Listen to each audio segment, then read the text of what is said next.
Euh, la table ronde sur les smart textiles va débuter maintenant. Je vais laisser la parole à notre modérateur Fabrice Jonas. Bonjour à tous, je suis Fabrice Jonas du magazine ModeLab. Je suis très heureux de vous accueillir aujourd'hui pour la table ronde sur les smart textiles. Surtout qu'autour de nous, on a un panel assez extraordinaire, vous allez le voir, avec des gens très très variés. Aujourd'hui, le smart textile, c'est un peu un mot à la mode, un peu comme la fashion tech, et on va tenter de savoir qu'est-ce que ça veut vraiment dire derrière. Est-ce qu'il y a un vrai usage? Est-ce qu'il y a un marché? Est-ce qu'il y a des vraies applications? Et sans plus tarder, on va présenter en fait les partenaires qui sont avec nous. Je vais commencer par Noémie, je te laisse te présenter. Bonjour, alors donc moi je m'appelle Noémie Balma, je suis la fondatrice de Closet.cc qui est un magazine en ligne sur l'innovation dans la mode que j'ai créé en 2014. Alors à l'époque je travaillais dans la publicité et je me suis rendu compte qu'il y avait des applications intéressantes mêlant mode et technologie et c'est comme ça que tout a un peu commencé. Et depuis, j'ai eu la chance, grâce à ce média, de pouvoir changer de vie, de quitter la publicité et de me lancer en tant que consultante indépendante. Et aujourd'hui, j'accompagne des marques dans leur stratégie d'innovation. Voilà. Merci beaucoup. Michel? Donc, Michel Caillebotte, je suis responsable de l'innovation chez Damar. Donc je suis responsable d'apporter le style, la technicité à toute cette nouvelle population de jeunes seniors qu'on voit arriver en nombre aujourd'hui. Parfait. Merci beaucoup. Quentin? Bonjour, donc Quentin Yersinger, j'ai créé il y a maintenant 18 ans ce qu'on appelle une bibliothèque de matériaux innovants. Le travail, c'est faire simplement de la veille sur l'innovation matière, donc sélectionner un peu partout dans le monde tout ce qui est très singulier, atypique, mouton à 5 pattes. Concernant l'univers textile et la mode, je vous avouerai que je suis un peu un imposteur, je n'ai pas de compétences particulières là-dedans. C'est pas grave du tout. Hein. Mais je préférais le préciser quand même qu'on crève l'abcès tout de suite. Il vaut mieux le faire ça au début. Merci. Parfait.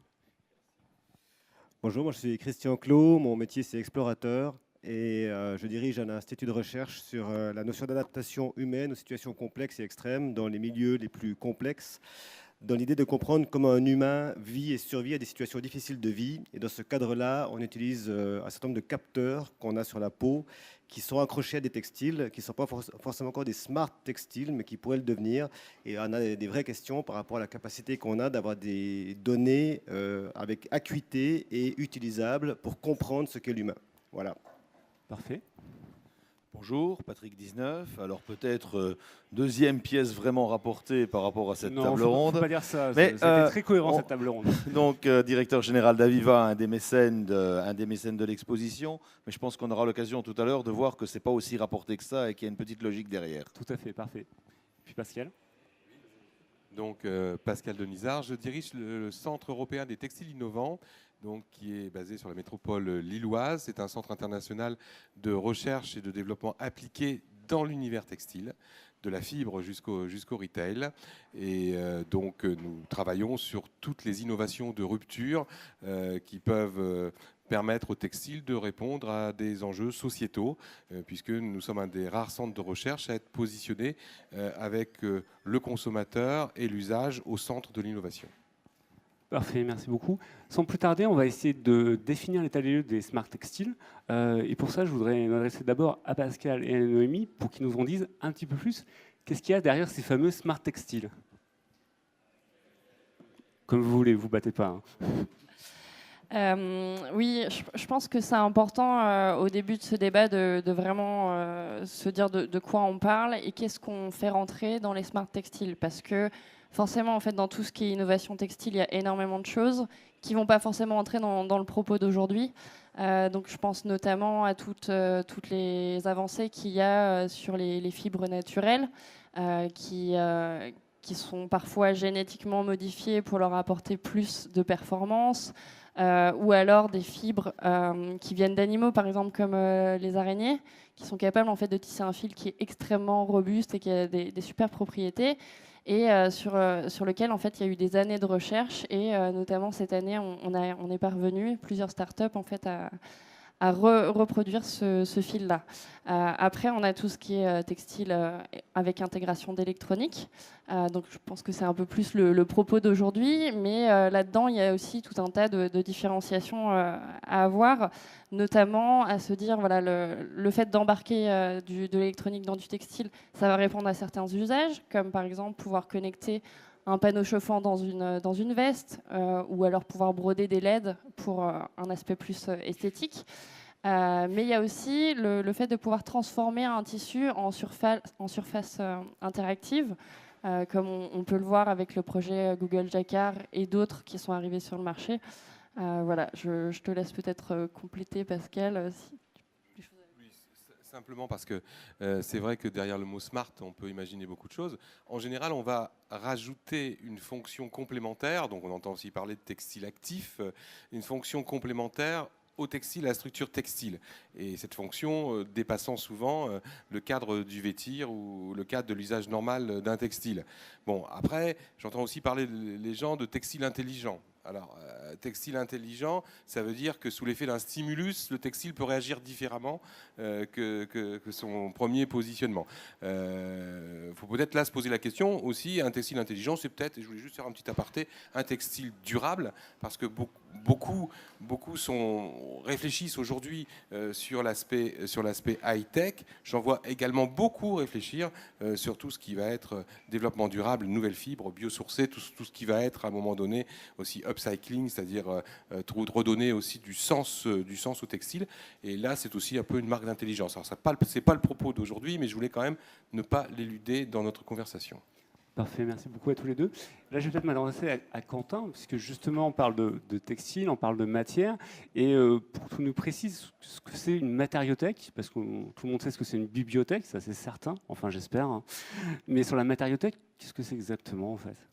Alors, comme imposteur, déjà, je vais revenir peut-être un petit peu sur la définition. Personnellement, je ne parlerai pas de l'innovation matière systématiquement en l'incluant dans les smart textiles. Par exemple, les soies artificielles d'araignée, pour moi, c'est une innovation matière, mais je vais garder simplement dans cette notion de smart l'interaction avec des stimuli extérieurs qui peuvent être divers et variés, mais dans cette logique d'interaction. De même, et même si Dieu sait que c'est important, toute la dimension de développement durable, pour moi, c'est une requête et c'est une quête autre et ça ne s'inscrit pas vraiment dans les smart textiles. Mais je vais arrêter en tant qu'imposteur de mettre mon nez dans les trucs qui ne me regardent pas forcément. Vous me demandiez ce que c'est qu'une matériothèque. Je ne sais pas trop, en fait, parce que souvent, on va dire que... Ça tombe bien. Non, mais on va dire que c'est une bibliothèque de matériaux innovants. Et en fait, je me bats à chaque fois sur ce terme d'innovation et sur ce terme de matériaux parce qu'on va référencer de la matière, mais aussi des techniques ou des technologies matérielles qui sont très particulières. Donc ça dépasse le cadre stricto sensu du matériau. Et puis sur ce terme d'innovation, on met un tas de choses. Et si vous venez au showroom, puisqu'il y a différents showrooms pour montrer ces milliers de matières, vous allez voir de la cotte de maille. Je ne vais pas présenter la cotte de maille comme étant la quintessence de l'innovation matière.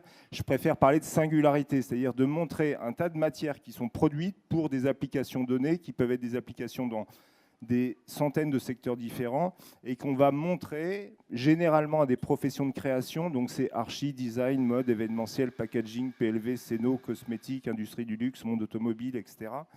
Et ils vont rencontrer ces matières que eux ne connaissent pas, qui sont singulières pour eux, et éventuellement les employer dans leurs différents secteurs. Donc cette notion de décloisonnement est super importante. Donc c'est pour ça que le terme d'innovation est là aussi un peu trop étroit. On va référencer des centaines de matières extraordinaires, innovantes, mais aussi un tas de choses qui sont simplement bizarroïdes pour les gens qui viennent. Justement, tu parles d'applications, et là je vais me tourner auprès de Christian. Est-ce que toutes ces applications, elles ont une réelle utilité, notamment toi par rapport à ton activité? Tu es un explorateur, tu pars à l'aventure. Tu pourrais nous raconter un petit peu comment ça se passe tout ça?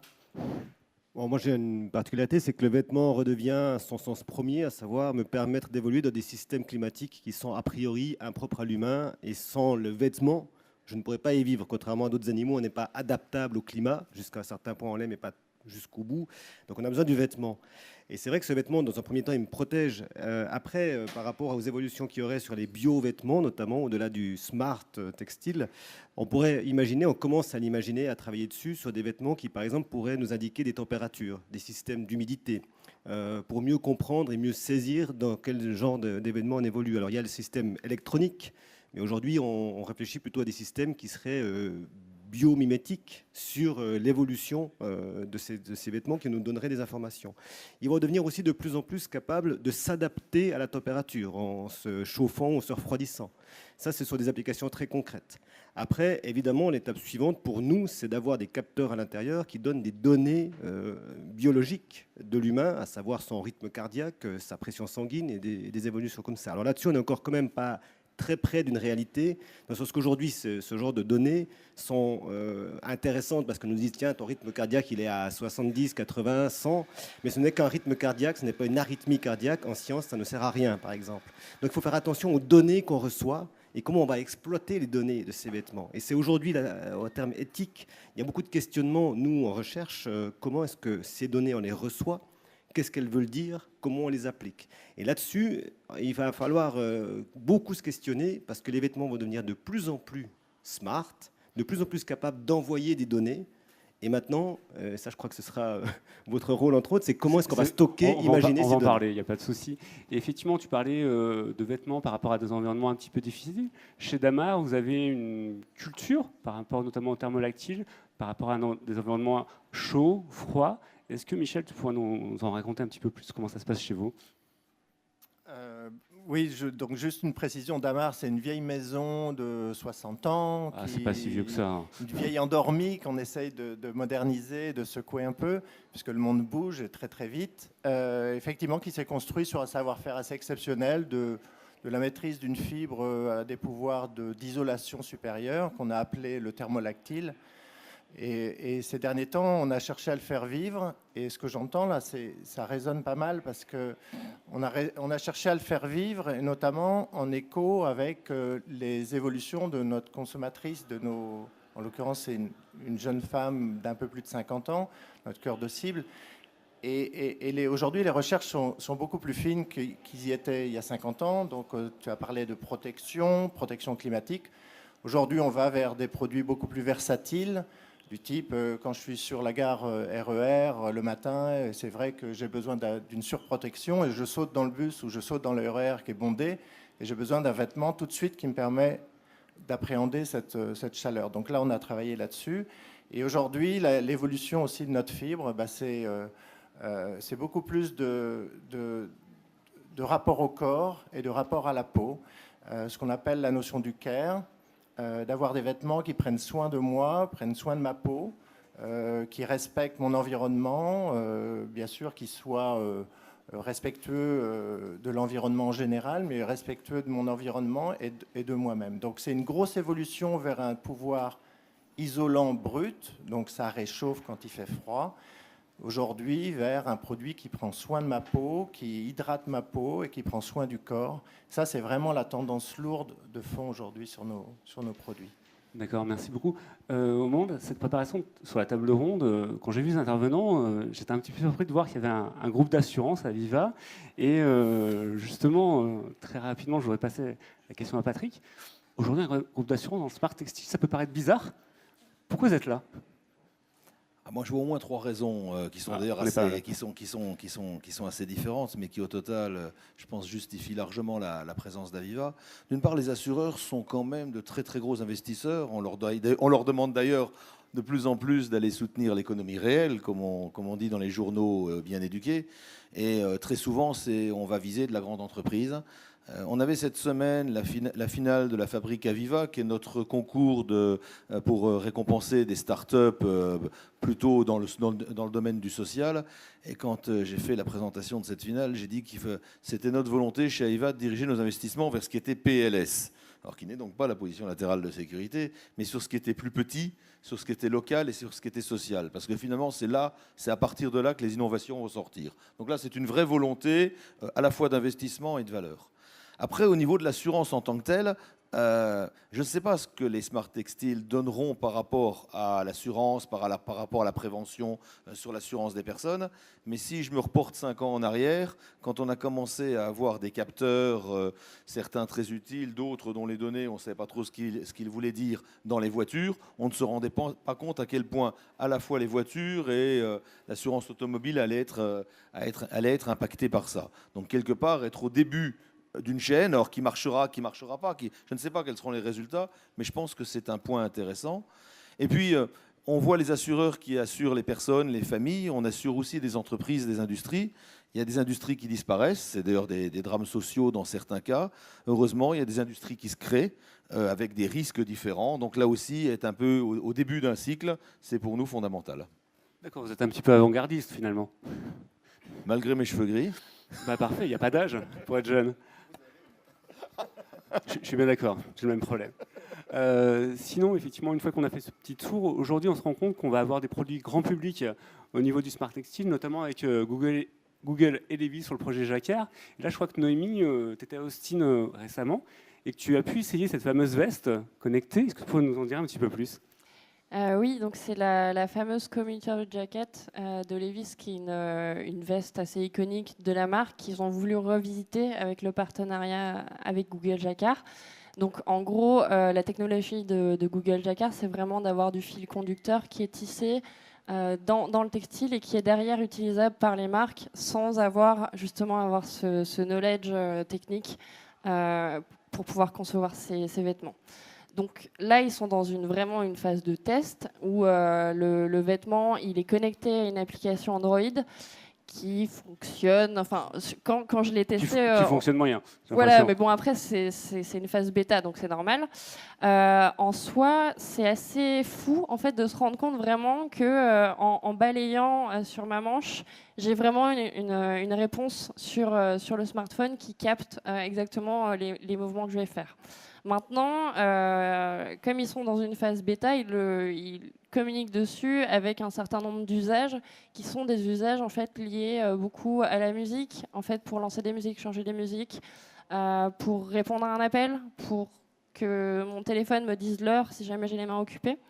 Mais voilà, qui reste complètement, à mon sens, gadget. Mais en soi, je pense vraiment que c'est pas grave parce que c'est vraiment aussi là pour montrer ce qui est possible de faire. Et j'ai beaucoup discuté avec le monsieur qui s'occupe de ce projet chez Google et qui m'a vraiment confié me dire en fait, les usages, c'est pas nous. Nous, on n'a pas envie de s'occuper des usages et on veut en fait vraiment donner la technologie clé en main aux marques pour qu'elles imaginent les usages parce qu'ils connaissent mieux leurs consommateurs. Donc voilà. Alors, Quentin, vas-y. Un petit rebond sur ça, parce que c'est un truc qui nous préoccupe énormément. J'irai totalement dans ton sens et dans le discours de Google et de Levi's concernant on explique la technologie à chacun derrière de s'approprier tout ça.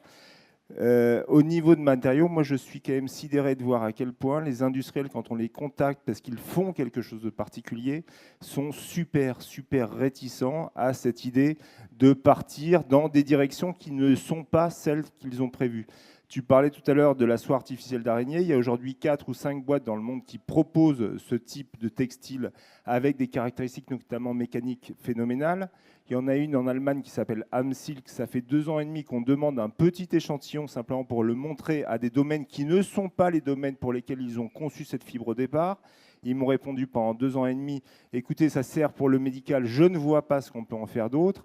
Résultat des courses, Adidas, qui était en même temps membre du service, a découvert cette fibre, on a fait des pompes et on est face à cette espèce d'inertie permanente des industriels par rapport à des projections qui ne viendraient pas d'eux, mais qui viendraient de l'extérieur. Donc entre le discours qu'ils tiennent et la réalité, en tout cas des industriels qu'on rencontre, il y a un écart phénoménal. Je vais juste rebondir parce que c'est marrant, je les ai contactés il y a 2 mois pour les inviter à un workshop que j'organisais avec une marque de luxe et ils m'ont répondu non, ça ne nous intéresse pas. Mais ça dépend des boîtes, quoi. Alors justement, on va rester un petit peu aux États-Unis. Je crois que Pascal et Michel, vous étiez aux États-Unis récemment, 15 jours. Voilà, récemment, au WEA Festival. Est-ce que vous pourriez nous dire la maturité un petit peu du marché américain ? Parce que je crois qu'au niveau textile connecté, il pousse assez fort. Je commence. Alors, déjà, le Salon Wear, c'est une institution sur les textiles connectés. Ça a lieu tous les ans. C'était il y a 2 ans à Boston. Et c'était une édition à San Francisco cette année. Ce qu'on peut dire, et moi j'étais aux 2 éditions, déjà l'édition de San Francisco, 1 an après, était d'un niveau de qualité moindre que celle de Boston. Pourquoi ? Parce que Boston, il y avait les chercheurs du MIT et qu'il y avait une profondeur scientifique un peu supérieure à ce qu'on a vu. Un salon aux États-Unis, aujourd'hui, c'est davantage du marketing, de montrer qu'on travaille sur un certain nombre de sujets et on dévoile très très peu de technologie. Ce qu'on peut quand même voir dans ce type de salon, c'est qu'on est essentiellement orienté wearable, c'est-à-dire on va plaquer de l'électronique sur un support textile.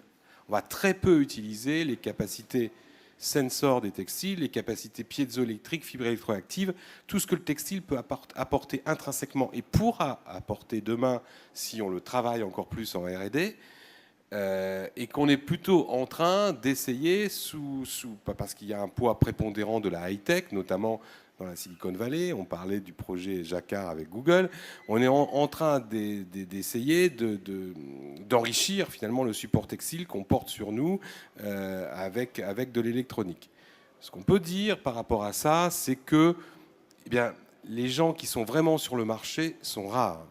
Ils sont rares parce qu'on a plutôt des prototypes. Les Américains lancent des prototype quick and dirty, c'est-à-dire qu'on n'hésite pas à mettre sur le marché un produit qui ne fonctionne pas parfaitement, contrairement à ce qu'on fait nous en France et en Europe. Par contre, ils vont regarder les évolutions du marché. Je vais prendre une boîte qui a témoigné, qui est très intéressante, Lululemon. Vous connaissez peut-être Lululemon, le yoga, 2,4 milliards de chiffre d'affaires. Ils font du textile connecté depuis 2007. Ils en sont à 2 échecs, ils vont attaquer leur troisième essai, et ils n'ont pas peur d'expliquer pourquoi ils n'ont pas réussi à imposer sur leur marché leur textile connecté. Donc derrière le mot textile connecté, pour l'instant, l'état de l'art, c'est on fait beaucoup de wearables, beaucoup d'accessoires, très peu d'articles textiles au niveau du vêtir. Quand on va en faire, ça va être pour de la performance sportive, ça va être pour du diagnostic médical. Et le vrai textile connecté, il est encore à venir devant nous. Parfait. Christian ? Oui, il y a quelque chose d'assez intéressant dans cette notion de smart textile, textile connecté et autres, c'est que ça réside de l'exploration en réalité aujourd'hui. Le textile, l'habit, c'est une des choses les plus anciennes avec la nourriture et la capacité de se loger. Donc l'humain a toujours eu besoin de s'habiller. Et c'est assez intéressant de voir que finalement, on n'a pas tellement évolué dans la conception même de ce qu'est l'habit, sinon dans son style, dans son design. Il y a eu 2 grandes innovations et tout. Mais en fait, finalement, aujourd'hui, on doit savoir redéfinir profondément quelque chose qui est finalement ancestralement ancré dans notre manière de fonctionner. Et ça demande de savoir déjà casser les codes de ce qu'on connaît pour pouvoir entrer dans une nouvelle ère, dans un nouveau monde, dans un nouveau système de pensée. Et ça, l'explorateur que je suis le sait bien, c'est quelque chose qui est extrêmement complexe à faire entrer. Et je pense que cette notion de ce que tu décrivais tout à l'heure, à savoir que les marques fabriquent un produit pour un but et puis ensuite ont beaucoup de mal à imaginer une suite ou une autre utilisation, on est en plein dedans. C'est-à-dire qu'aujourd'hui, il est plus facile de concevoir l'idée qu'on va plaquer sur un tissu une technologie que de se dire ce tissu doit devenir la technologie. Et là, il y a une éducation adaptative, fonctionnelle, cognitive, humaine à faire. Moi, c'est un peu ce que j'essaie de faire, mais je peux vous dire que c'est un travail à très long terme. Carrément. Mais je pense qu'on a touché un problème quand on regarde comment d'autres innovations ont pu arriver à l'échelon de succès international. Je pense qu'il faut aligner 3 étoiles. Il y a une étoile de technologie. Il y a une étoile, je ne sais pas comment l'appeler, mais d'intégration. Et après, il y a la prédisposition ou la préparation du consommateur à la vouloir. C'est vrai qu'aujourd'hui, vous avez sans doute des gens qui ont la technologie, mais qui ne regardent pas vers d'autres intégrateurs ou d'autres domaines. Et c'est au moment où on fête les 10 ans de l'iPhone, c'est assez rigolo de penser que la technologie, elle n'est pas Apple au départ. Il est dans la 2e case et il l'a en plus lancé au moment où l'utilisateur était prêt. Alors, ce n'est pas nécessairement négatif, c'est aussi parce que c'est les premiers instants. Mais il faut bien qu'il y ait les 3. Quentin ? Toute petite précision, quand je parle de ce manque d'ouverture des industriels, je ne leur demande pas d'imaginer la vie qui va avec les matériaux qu'ils produisent, mais de simplement laisser la porte ouverte. D'ouvrir la porte, oui. Parce qu'il est évident qu'ils ne sont pas en position d'imaginer tout ce qu'on peut faire avec leur matière. Mais ils restent en même temps de façon assez incompréhensible dans des rails sans volonté simplement d'écouter Ou même d'ouverture, des ouais. requêtes qui viendraient de l'extérieur et qui peuvent être super importantes. Et là, on pourrait multiplier les exemples d'un tas de choses qui, au départ, étaient fabriquées pour tel emploi et qui sont parties finalement dans d'autres. Et c'est ça, moi, qui continue à m'étonner. Michel, je crois que chez Damar, vous avez commencé à avoir une espèce d'innovation ouverte. Vous travaillez avec beaucoup de pôles de compétitivité, notamment sur la santé. Comment ça se passe? Ça se passe très bien. Ah, je suis rassuré. C'est vachement intéressant ce qui tourne là autour de la table parce qu'on parle des conditions favorables à l'émergence et notamment à l'émergence technologique, donc les verrous techno, etc., mais aussi à l'accompagnement social, éducatif, pédagogique vis-à-vis du public. Et bon, à San Francisco, c'était pas mal. C'est vrai que c'est très tech-driven, c'est très show-off, etc. Bon, passons. Mais il y a quand même 2-3 informations, plutôt co-test, qui ont mis en évidence la valeur ajoutée vraiment et réelle. Donc plutôt co-test parce qu'ils sont un peu plus... Bon, je ne veux pas dire qu'ils sont plus cérébraux, mais c'est un peu plus peut-être orienté comme on pense nous ici dans le vieux continent. Moi, je pense qu'effectivement, d'un point de vue industriel, notamment dans une vieille industrie textile comme nous on la porte, il faut raisonner différemment, il faut désiloter. Et aujourd'hui, porté par des pôles de compète ou porté par le CETI, porté par des initiatives, c'est commencer à créer des groupes, ce qu'on appelle des consortiums, ou des choses comme ça, sur lesquels on arrive à mixer et à mutualiser des moyens, des ressources. On a toujours du mal à faire intervenir des cerveaux qui pensent différemment de nous, mais il faut vraiment se faire violence. C'est pas évident. Et désiloter pour faire émerger une plateforme techno qui va alimenter des applicatifs par marché. Donc ça, c'est vraiment, à mon avis, si on veut se donner les chances de réussir, il faut absolument commencer, nous, à se faire violence, à parler à notre voisin et à se faire aider par des gens un peu qui arrivent par des angles différents. Et c'est ensemble qu'on arrive en fait à débugger les gros verrous. Et puis après, on se tire la bourre et on vend chacun notre applicatif. Un pour les enfants, un autre pour les personnes un peu plus âgées, d'autres pour les sportifs, etc. Pascal, tu voulais rajouter? Je voulais aller justement dans ce sens-là, donc je ne vais pas paraphraser. Je voulais simplement dire aussi, pour répondre par rapport à l'industriel. L'industriel, il va raisonner par rapport à un marché. Et aujourd'hui, si l'industriel il aborde les smart ou n'importe quelle technologie, il va raisonner par des parts de marché complémentaires ou des éléments marketing différenciants. Il va peut-être, parce qu'il est quand même, aussi un moment innovant, il va peut-être penser à un marché, un second, à une autre activité, mais il ne va certainement pas raisonner dans une innovation d'ouverture d'une plateforme globale pour proposer l'ensemble de l'innovation. Moi, j'ai un exemple très précis sur un dossier où on travaille avec Éminence, donc Underwear, et Mullier Fleury en équipement professionnel. On détecte avec les fibres textiles le stress, donc on va mesurer le stress. Le marché premier, c'était de mesurer le stress des pompiers, des policiers, des gens en solution, des gens qui sont en situation agressée, et sur lequel on a besoin de comprendre le comportement pour que leur management prenne une décision. Un policier qui est stressé, il faut surtout l'enlever de son intervention. Même chose pour un pompier, même chose pour quelqu'un au niveau de l'armée. On s'est rendu compte, en travaillant le sujet, qu'il y avait sur le plan médical la maladie d'Alzheimer, où une des principales préoccupations, c'est quand on est en phase terminale dans l'hôpital, le stress va faire que le malade va divaguer. Divaguer, donc problème pour sa santé, problème pour l'hôpital, pour les assurances, problème pour le management de l'hôpital. Donc on a extrapolé l'applicatif et les recherches sur ce deuxième marché. Mais c'est tout. C'est-à-dire qu'à un moment donné, le consortium d'entreprises a raisonné par rapport à des marchés qu'il pouvait appréhender, pas avec une vue dans l'absolu d'une plateforme qu'on pourrait proposer à d'autres. D'abord Patrick et après Quentin. Ouais, ça va. Je pense qu'effectivement, il avait un problème. Pour un industriel, réfléchir en termes de marché, ce n'est pas nécessairement mauvais. Mais ce qu'il y a surtout, c'est effectivement la capacité de passer d'un marché à l'autre, voire même, parce que c'est ça qui font les innovations qui marchent, c'est d'inventer des marchés. Et si on regarde de chaque côté de l'Atlantique, c'est peut-être là où on n'a pas les conditions ou l'état d'esprit. Et ce qui fait qu'on a peut-être sur le plan technologique, sur le plan des idées de base, énormément de choses bien en Europe, mais qu'on a du mal à enclencher la vitesse supérieure. Non, mais je Vas-y, pense qu'on ne va vas-y. pas faire tout le débat là-dessus. Et je Ah, suis entièrement ça y est, d'accord ça y est. avec vous Ça y pour est. dire qu'un parti. un industriel n'est pas là pour s'amuser à partir dans des trucs qui ne sont pas des trucs qui, derrière, vont lui permettre de générer du profit, c'est évident.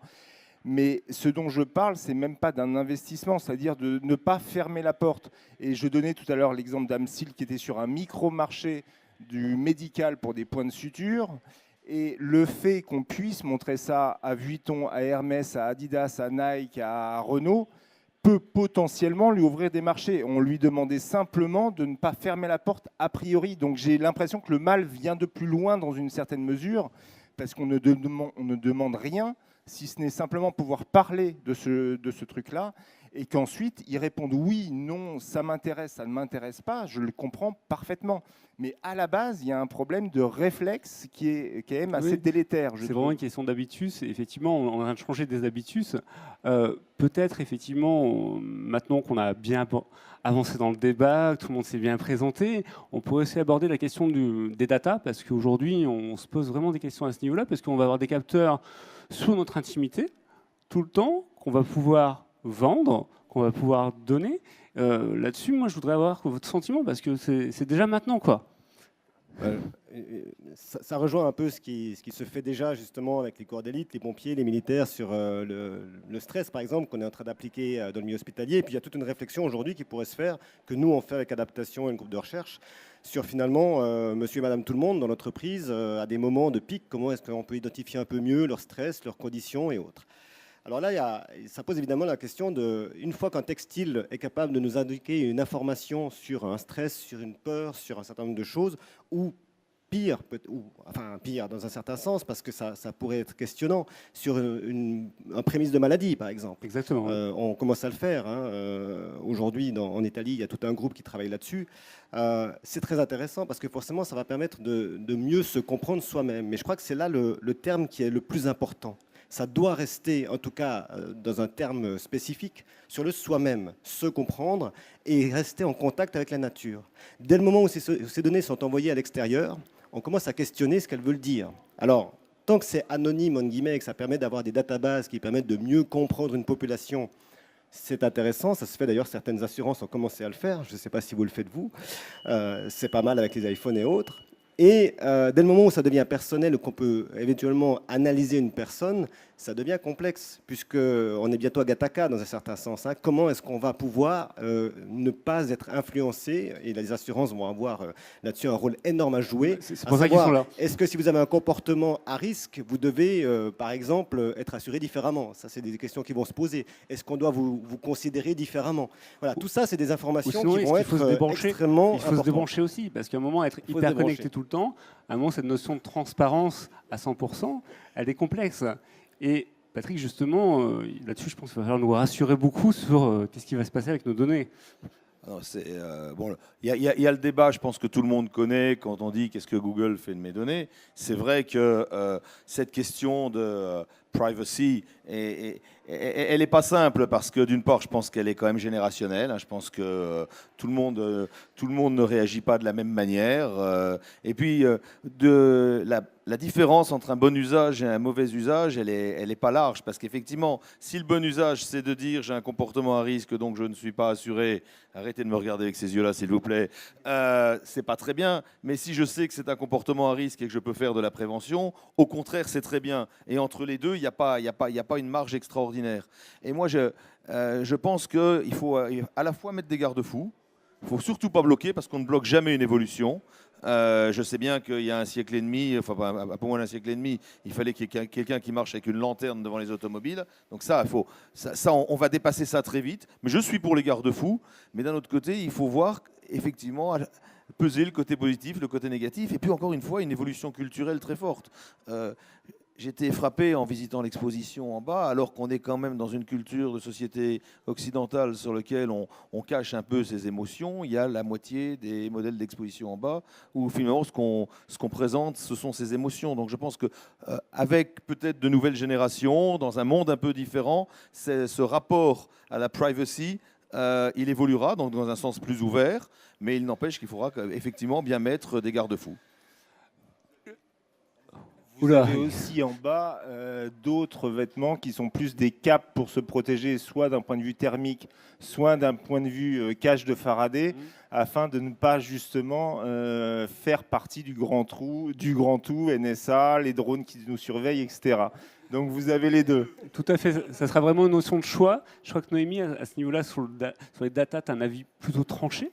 Est-ce que tu pourrais nous en parler un petit peu? Non, mais en fait, je suis vraiment complètement d'accord avec vous qu'il faut mettre des garde-fous, mais je ne sais pas à quel point je peux avoir confiance en vous.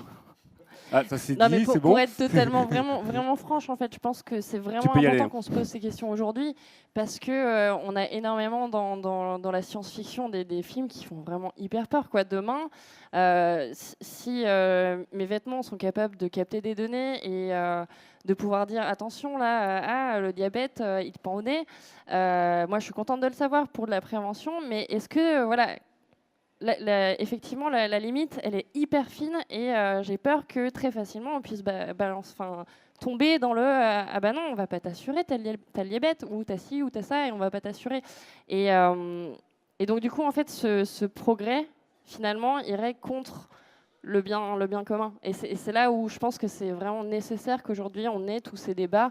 Comme il est nécessaire d'avoir des débats autour de l'intelligence artificielle et de tout ce qu'on va en faire, quoi. C'est vraiment en fait toutes ces technologies qui arrivent à une vitesse et la vitesse ne fait que de s'accélérer. C'est vraiment nécessaire qu'on développe notre sens critique, quoi, et que le consommateur aussi. Donc je vous invite vraiment à chercher, à vous intéresser à tous ces sujets parce que ça nous concerne tous. Et même si vous pouvez ne pas y croire, vous dire bah non, c'est bon, tout va être connecté, j'y crois pas.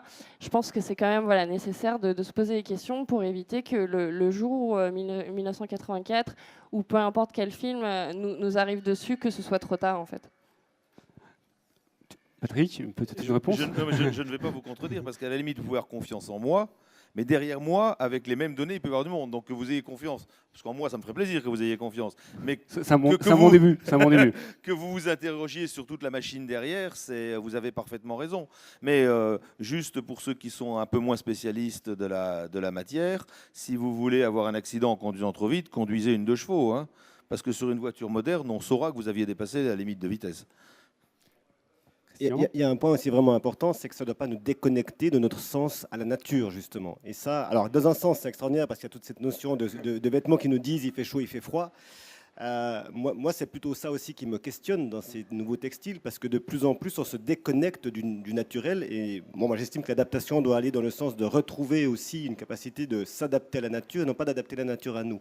Et ces vêtements-là, ils peuvent avoir ce sens-là, parce que tout d'un coup, ils vont nous faire augmenter nos sens. C'est peut-être une chose dont on n'a pas encore parlé.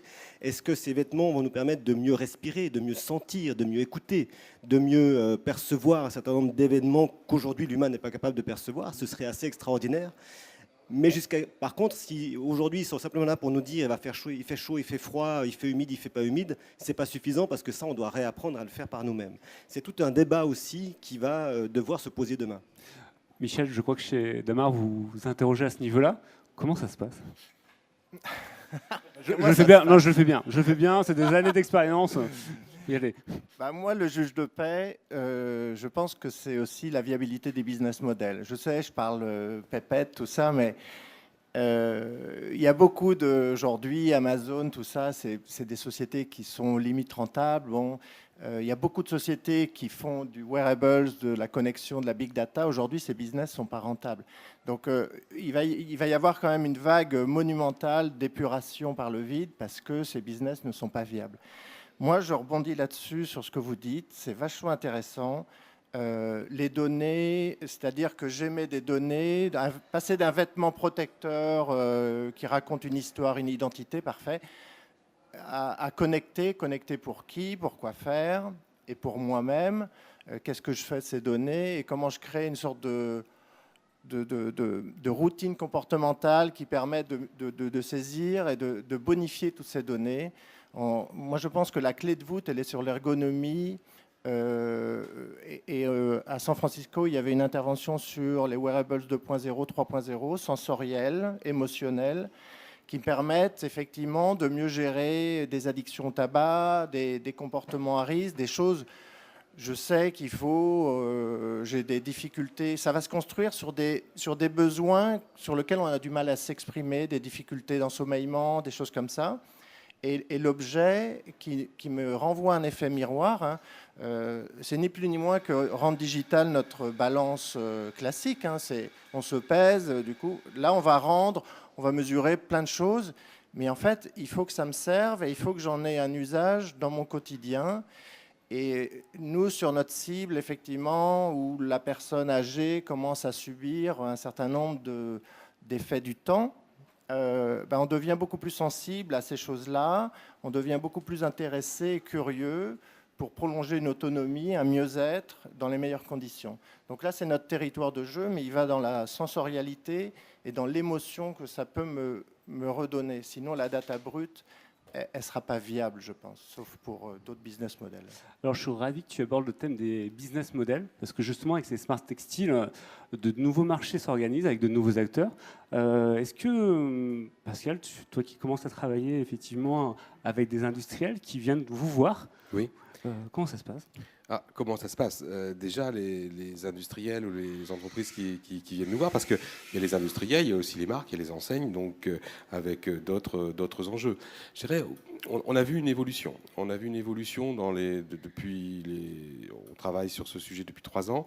On a vu une évolution. Au départ, on était sur une mesure de la diagnostic grâce au textile, grâce au wearable. Ensuite, la performance dans le sport. Et maintenant, on est plutôt sur l'émotion. C'est-à-dire qu'on a transféré le besoin. Alors, ça ne veut pas dire qu'on n'a pas, et nous c'est l'essentiel de notre activité aujourd'hui, la majorité des applications, elles sont orientées bien vivre. Je rejoins ce que dit Michel, c'est-à-dire que la première des aspirations, c'est à trouver de l'information qui permette d'améliorer la vie. On travaille notamment avec une entreprise qui travaille sur le cycle ATR, qui est le cycle lorsqu'on a un cancer du sein qui va aller jusqu'à l'ablation, et comment on va connecter, récupérer des informations pendant la phase de traitement, pendant la phase aussi de reconstruction. Là, on est pleinement dans le bien vivre, on n'est plus dans le médical, puisque l'opération est passée, mais on va améliorer la vie de cette femme après son opération. Bon. Mais on voit aussi l'émotion. Et l'émotion, moi j'avais vu une première fois, avec d'ailleurs une application qui n'a pas été du tout développée au CETI, c'est la raquette Babola, raquette connectée pour les joueurs de tennis du dimanche, qui quelque part ne mesurent pas leur performance, mais ils vont regarder à un moment donné ce que Roger Federer aurait fait à leur place sur le court de tennis. On est dans le gaming, on est dans l'émotion, et ça c'est une nouvelle tendance forte au niveau des marques. Nous on a travaillé très concrètement pour le groupe Happy Chic, la marque Breeze, donc une marque on va dire homme actif urbain, on a travaillé pour trouver à un moment donné dans son style de vie, faire du vélo en ville en écoutant sa musique sans avoir d'écouteurs. C'était le cahier des charges de la communauté de cette marque, mettre au point un sac à dos musical qui va permettre, en étant connecté à son smartphone, de vivre sa musique en toute tranquillité. Donc on est là passé sur une notion du wearable et du textile qui correspond à des émotions. On voit cette tendance et j'ai de plus en plus de demandes dans ce sens-là, c'est-à-dire qu'on a dépassé le stade de la performance, du bien vivre, pour aller vers celui de l'émotion. Noémie, toi qui fais pas mal de veille sur la fashion tech, est-ce que tu vois des nouveaux business models en train d'émerger? Si oui, lesquels? Je pense que pour le moment, c'est plus à l'état de questionnement, parce que justement, en fait, il y a beaucoup de prototypes, et donc c'est pas commercialisé, et donc je pense qu'il faut encore les trouver.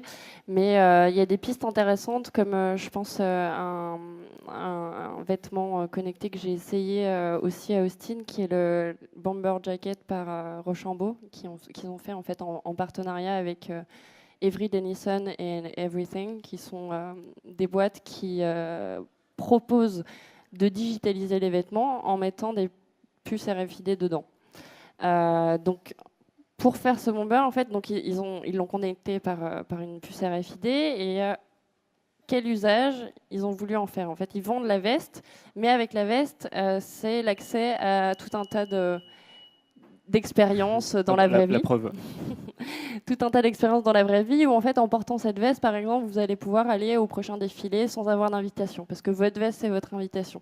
Donc j'imagine en fait plus tard qu'on pourrait inventer des nouveaux business models sous forme peut-être de subscription, d'abonnement, en fait, un peu à la Netflix, ou des nouvelles choses comme ça qui seraient intéressantes.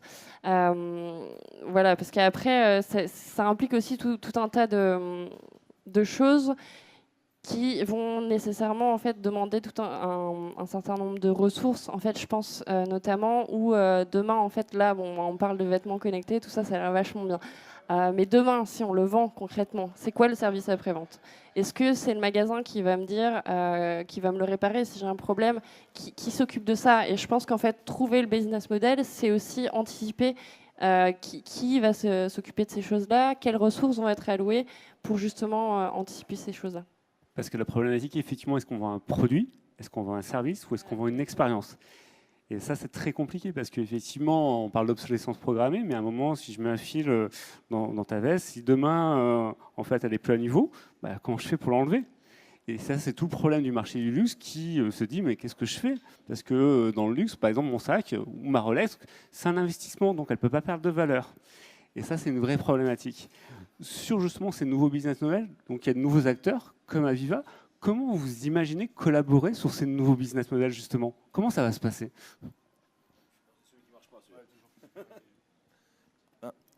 Je ne sais pas si je l'imagine aujourd'hui, parce qu'encore une fois, je crois qu'on a été assez clair sur le fait qu'on est vraiment au tout début. Il y a juste 2 points que je voudrais souligner. C'est quand même que on est beaucoup sur ce genre d'innovation, au départ sur des modèles plus ou moins gratuits, mais que ce sont ceux qui ont fait la commercialisation de la donnée et ainsi de suite. Donc quelque part, c'est vrai que le fait que l'on trouve là où est la valeur ajoutée et que ce soit cette valeur ajoutée qui se vende est un des garde-fous par rapport aux questions précédentes. Mais ce qu'il y a surtout, c'est que encore une fois, je ne suis pas du tout spécialiste de la matière, mais il faut faire attention que le wearable, c'est clairement pas un pas vers les smart textiles. Parce que je vois que vous avez une montre de belle marque, j'ai la même. On peut porter la même montre tous les jours. Si jamais on veut un suivi médical, par exemple, comme type d'utilisation, ça voudrait dire que chacun des vêtements que vous portez tous les jours, parce qu'on les lave de temps en temps quand même, doivent avoir les mêmes capteurs. Ça dépend des gens. Et donc envoyer les données au même endroit pour avoir une continuité. Donc je pense que tout ça n'existe pas aujourd'hui. On a des prototypes, on a des idées, donc il y a un brainstorming extraordinaire. Mais je pense que la voie aujourd'hui, moi, je ne pense pas qu'elle soit là. Alors, vous êtes beaucoup plus avancé que moi sur le sujet, mais je pense que donc, la voie, elle n'est pas là. Donc, le business model qui est derrière, il est peut-être un peu difficile à bien décrire aujourd'hui. Alors, juste au niveau du temps, il va nous rester 5 minutes entre nous. Puis après, on passera aux questions du public. Donc, justement, sur cette nouvelle type de collaboration, Quentin, je sais que tu pratiques les industriels, tu veux travailler avec eux sur l'innovation, qui sont un petit peu plus ouverts. Et là-dessus, tu as une vraie opinion. Comment ils pourraient faire pour être un peu plus souples, puisqu'on parle de textile? Comment tu imagines ça? Déjà, j'avais peur que tu me poses des questions sur les business models. Non, mais je ne suis pas comme ça. Ça fait 18 ans que j'ai créé Matériaux, j'ai toujours pas trouvé le business model pour Matériaux. On pourra en parler après, mais moi c'est pareil. Donc la question, c'était mes relations avec les industriels. Plus ou moins, parce que tu avais évoqué ça tout à l'heure, que c'était un petit peu compliqué, ils étaient un petit peu mais fermés. Je n'ai pas de relation avec les industriels. Je passe un appel ici ce soir. Ah bah voilà, tu m'as bien fait venir. Je n'ai pas de relation avec les industriels. Je vais croiser à des salons. Alors, on parle Smart Textile et je vous invite tous à aller à un salon de type Millipol qui se passe tous les 2 ans et qui est sur le militaire et la protection civile. Si vous voulez voir ce qu'il y a comme innovation dans les matières souples et dans les textiles notamment, c'est une usine à gaz. Enfin, c'est plutôt une usine à cafards parce que ça vous apprend à chaque fois à tuer, électrocuter, trucider votre voisin par toutes les techniques possibles, mais c'est en même temps là-dedans qu'on a intégré pour la première fois des PCM pour avoir des vêtements thermorégulants super efficaces, etc. Des PCM pour... des paraffines à changement de phase, excusez-moi. Voilà, oui, de temps à autre, j'émaille. Oui. C'est simplement des éléments qui vont réguler thermiquement dans les 2 sens. Ça ne fait pas simplement barrière pour me protéger du froid ou pour me protéger de la chaleur, mais ça va générer de la chaleur quand il fait froid et ça va absorber de la chaleur quand il fait chaud pour réguler dans les 2 sens. Donc super intéressant pour un fantassin qui est à plus 40 dans la journée et à moins 12 la nuit. Christian, c'est pour toi ça. Mais tout ça pour dire que effectivement, je vais passer le micro parce que je n'ai pas de relation avec les industriels. Moi, je vais croiser ces industriels à ces salons. Après, je vais les harceler simplement pour avoir de leur part quelques infos, mais même pas, parce que souvent, je vais trouver les infos que je veux sur leur site et un échantillon pour pouvoir le montrer, mais je n'ai pas de relation avec les industriels. Et ensuite, les utilisateurs du service vont contacter directement ces industriels. On ne passe jamais par matériaux. Donc les industriels, je suis peut-être à nouveau un imposteur parce que le moins à même très bien. de parler d'eux et de leur projection et de tout ça. Christian, peut-être je crois qu'il y y a une chose importante, c'est la notion de la communication et des plateformes. Et je pense que là-dessus, évidemment, je parle à des gens qui le font, mais je remarque de plus en plus dans les métiers qu'on fait, nous on travaille sur la cognition humaine, donc comment le cerveau humain se transforme face aux conditions de crise, et finalement on commence à avoir des systèmes qui permettent de mieux déterminer un certain nombre de choses qui pourraient passer par le textile ou pour des smart textiles et autres. Ce qu'on constate avec la cognition, c'est qu'il y a tout ce qu'on appelle l'effet tunnel et l'incapacité qu'on a justement de concevoir un système hors de son champ d'action. Et ça, c'est très fort. Et pour le public, c'est pareil. C'est-à-dire qu'il est très difficile de s'informer sur des choses qui ne sont pas notre centre d'intérêt. C'est deux choses qui sont fondamentales aujourd'hui pour comprendre qu'il est complexe de faire travailler ensemble des systèmes qui ne se connectent pas forcément à la base. Et nous, notre travail, c'est le mien, c'est le vôtre, c'est de faire en sorte que le public et les industriels et les plateformes et tout reçoivent des informations importantes, claires, et qui leur permettent de se dire « Ok, là, il y a un champ ». Mais là-dessus, on a quand même une difficulté. C'est justement l'idée que les réseaux sociaux, aussi importants soient-ils et qui ont révélé des choses extraordinaires, font qu'on va assez facilement et de plus en plus, ça a été montré, vers des choses qui nous sont propres. Donc il faudrait trouver, au-delà de trouver un business model systématique par rapport à la notion industrielle du smart textile et autres, c'est trouver des modèles qui nous permettront de mieux communiquer à large échelle sur la connaissance et les nouveautés, l'innovation. Merci beaucoup. Je pense qu'on a eu des échanges assez profonds, je vais le dire comme ça, assez variés. Et maintenant, on va passer aux questions du public parce que forcément, voilà, faut en profiter. Ils sont là pour vous. N'hésitez pas. Je vais me lever, je vais passer le micro. Qui c'est qui veut s'écoller, mademoiselle? Bonjour, j'avais juste pour rebondir sur ce que vous disiez, il y a un ancien des médias qui a monté un service qui s'appelle Flint et qui est à base d'intelligence artificielle et qui justement essaie de sortir de ce que vous décriviez, de la réduction intellectuelle pour une ouverture. Donc voilà, si ça vous intéresse de le rencontrer. Parfait. Prochaine question. Ah, j'arrive. C'est pratique. Est-ce que vous pensez que les smart textiles sont amenés à la fois intéresser et être accessibles au marché de masse? Merci beaucoup. Noémie, est-ce que tu veux... À terme, oui, on espère en tout cas, parce que sinon, on parlerait beaucoup pour pas grand-chose. Ce serait dommage. Hein. Mais oui, l'idée, c'est qu'à terme, ce soit disponible pour les masses. Mais avant qu'on en arrive là, il y a tout un tas de freins et d'obstacles qu'il va falloir qu'on lève, notamment sur l'industrialisation, dont on n'a pas trop parlé d'ailleurs, mais qui pose pas mal de problématiques. Et c'est pour ça que ce n'est pas encore le cas aujourd'hui. Même un Levi's avec Google Jacquard, ils vont lancer en très petite quantité. Et encore, ils étaient censés lancer ce printemps en bêta, ce qu'ils n'ont pas fait. Ils ont décalé à cet automne et on verra s'ils le font. Je ne suis encore pas sûre que ce soit fait. Donc, bientôt, mais dans quelques années, j'imagine. Parfait, merci beaucoup. Est-ce qu'il y aurait d'autres questions, en fait? S'il n'y a personne qui s'y colle, on va s'arrêter là. C'est ça qui est pénible. Hein. Non, vous êtes sûr? Ah, si, quand même, Odile.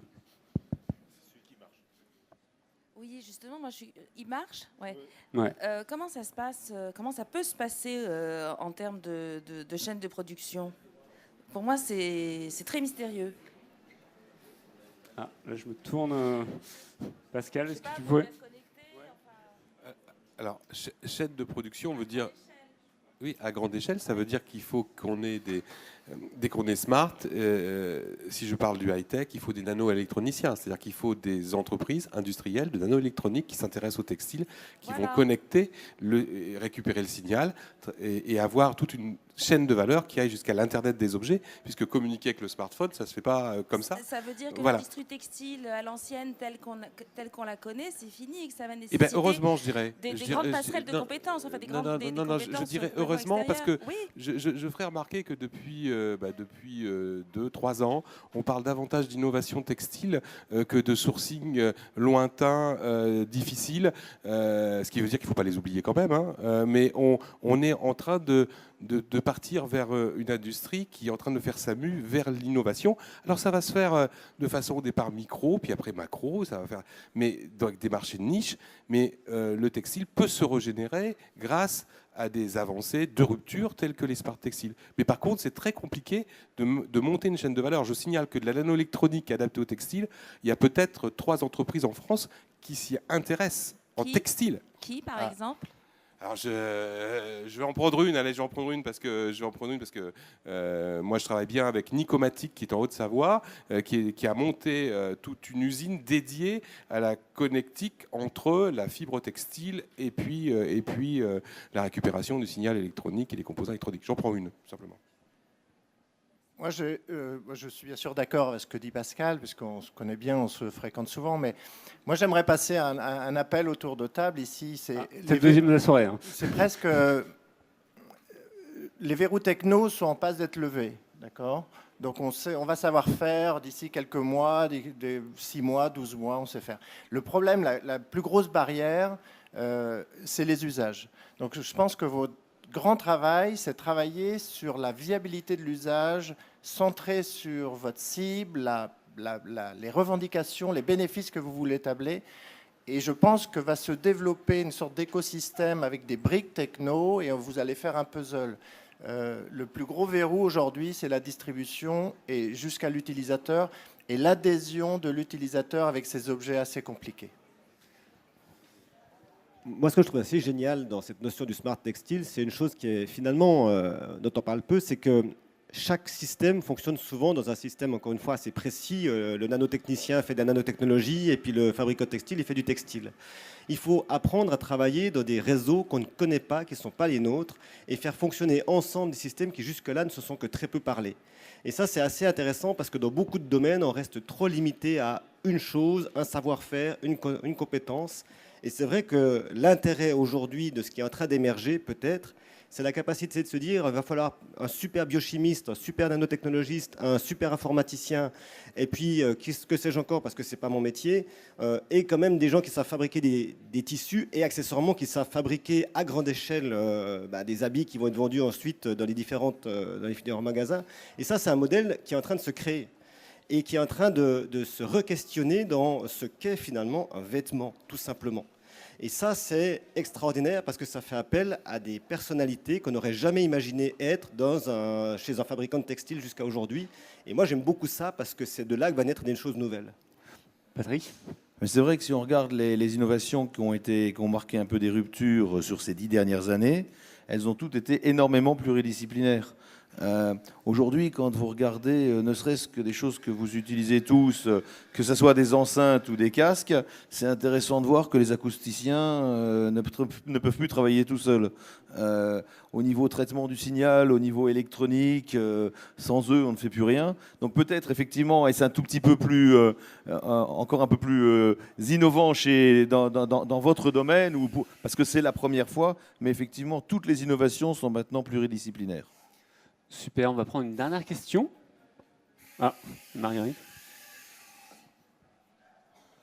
Du coup, ça serait par rapport à la protection des données. Le fait, c'est que nous, on va avoir notre législation peut-être au niveau national et européen, mais ces produits vont être commercialisés à l'étranger. Et du coup, vous, est-ce que vous proposeriez de faire un consortium international et est-ce que ces objets ces vêtements peuvent être assimilés à des objets connectés sur la législation ? Voilà, bonne chance pour la réponse. Allez-y, c'est parti. Là, on le vit déjà, et il n'y a plus de les réglementations nationales. Bon, il peut y avoir des petits changements, mais on voit bien qu'effectivement, si réglementation il doit y avoir, on est sur des échelons qui sont beaucoup plus larges. Et en plus, vous allez bien prendre l'avion avec votre vêtement.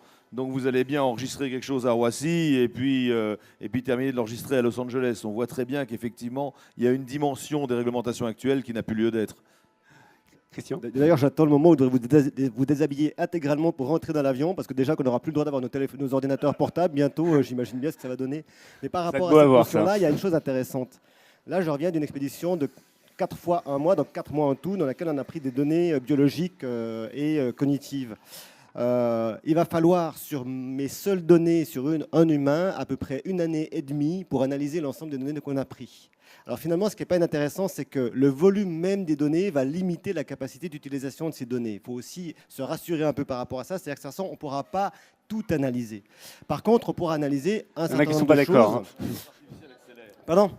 Alors, aujourd'hui, c'est le cas dans le sens que si on va avoir des données avec acuité. Maintenant, demain, la question, c'est est-ce qu'on utilisera ces données de manière fallacieuse ? Et c'est ça qui est important à savoir. Ouais, moi, je veux juste rebondir là-dessus, c'est sur l'évolution de la technologie. On a tous connu notre liaison Internet 64K ou 256K, et c'était il n'y a pas si longtemps. Donc, c'était juste à la fin du siècle dernier. Donc, ce que je veux dire, c'est évolue tellement vite avec les capacités. Je ne miserai pas là-dessus. Oui, la quantité de données aussi. Moi, je voudrais quand même répondre à cette question parce que c'est une vraie question de fond. La France est partie, a fait une contribution à un livre blanc parce qu'il y a une normalisation, une réglementation européenne qui est en cours de construction sur les textiles connectés et sur les wearables. La France a fait ses contributions et est rentrée dans un schéma très cartésien, schéma aussi européen, et l'Europe va proposer effectivement sa réglementation, etc. Mais il y a les États-Unis à côté, et puis il y a les autres pays, puis il y a les Chinois. Ça ne se passe pas tout à fait comme ça. On peut être à un moment donné, la concertation internationale, j'ai du mal, parce que l'appréciation de l'éthique, elle est un peu différente. Et ce qu'on a vu aussi, nous, dans la Silicon Valley, il y a quelques jours, c'est qu'on se rend compte de la dimension internationale. Les startups qui sont présentes et qui travaillent sur ces données, travaillent sans se soucier des réglementations, avec beaucoup d'argent, avec des levées de fonds, 100 millions, 150 millions de dollars, et aussi avec des capitaux qui ne sont pas qu'américains, mais qui sont aussi chinois. C'est-à-dire qu'on a une partie aujourd'hui de capitalistique qui se joue au niveau international. Donc je pense qu'il faut là pondérer cette notion de réglementation et ne pas avoir, nous Français et Européens, la naïveté de penser qu'en écrivant un livre blanc, on a tout résolu. Je rappelle que toutes les normes, tous les processus sont quand même arrivés un petit peu des États-Unis, qui a un peu là-bas les GAFA quand même aussi. Parfait, merci beaucoup. On va s'arrêter là puisqu'on est arrivé au bout de notre débat. Je tenais à remercier tous les participants pour cet échange assez intéressant, je vais le dire comme ça. Je pense qu'on peut les applaudir. Merci. Et je vais redonner le micro à Julien. On va enchaîner tout de suite avec une conférence sur les data et sur l'intelligence artificielle qui débute maintenant. C'est une conférence en anglais. Je